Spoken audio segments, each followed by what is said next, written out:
Det her, det er tempel Hephaistos, som er bygget fra år 449 til år 415 før Kristi fødsel.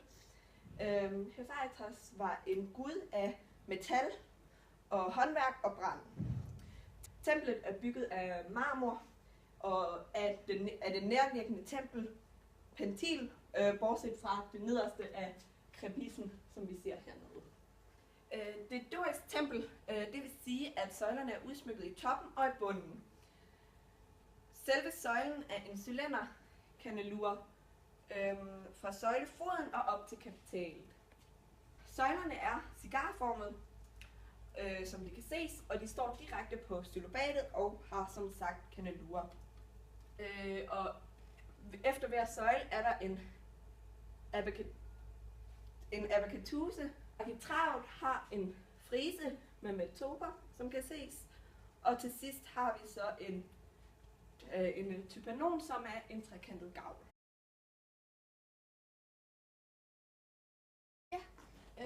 Det her det er så Sankt Peterskirken, og den begyndte man at bygge i 1506, og byggeriet blev afsluttet i 1626. Og man mener, at nogle af stenene er hugget fra Colosseum. Kirken ligger i Vatikanstaten i Rom, og er et af de helligste steder for kristendommen, samt også centrum for romersk-katolske kirke. Den blev bygget, hvor Sankt Peter, som var en af Jesus' disciple og den første pave, blev korsfæstet og begravet. Under hovedalteret befinder Sankt Peters grav sig, og også andre paver er begravet under kirken.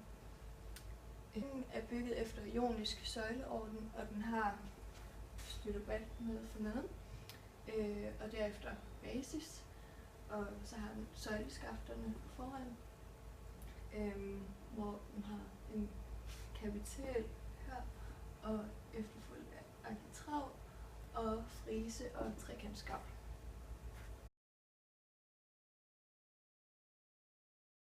Grand Central Terminal, og det ligger i New York, og den her bygning den er bygget efter stilarten Beaux Arts, og Beaux Arts var den dominerende byggestil i Europa og USA i slutningen af 1800-tallet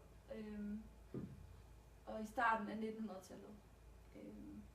Og Beaux Arts er en blandingsstil, som kombinerer antikke og romerske formelementer og idéer fra renæssancen i et meget overdådigt og sådan meget udsmykket udtryk.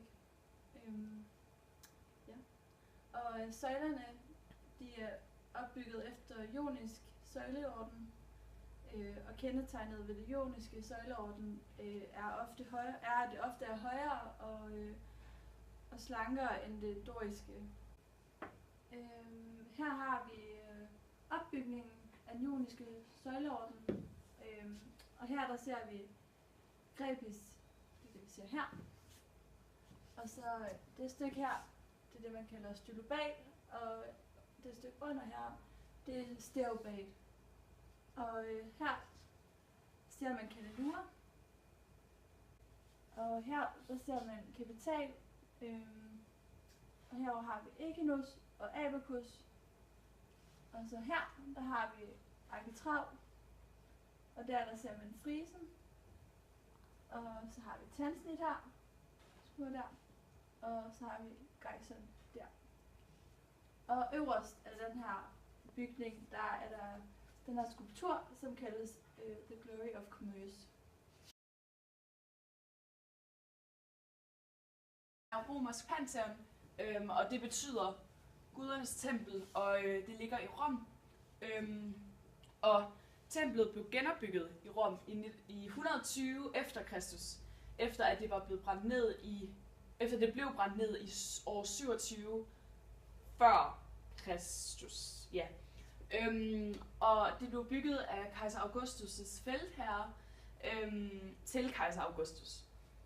Og det er en antik bygning, som stadigvæk er i brug. Det består af 8 søjlerækker med 3 cirka 14 meter høje søjler ude i hver side. Der er 2 bronzedøre, som fører ind til bygningen.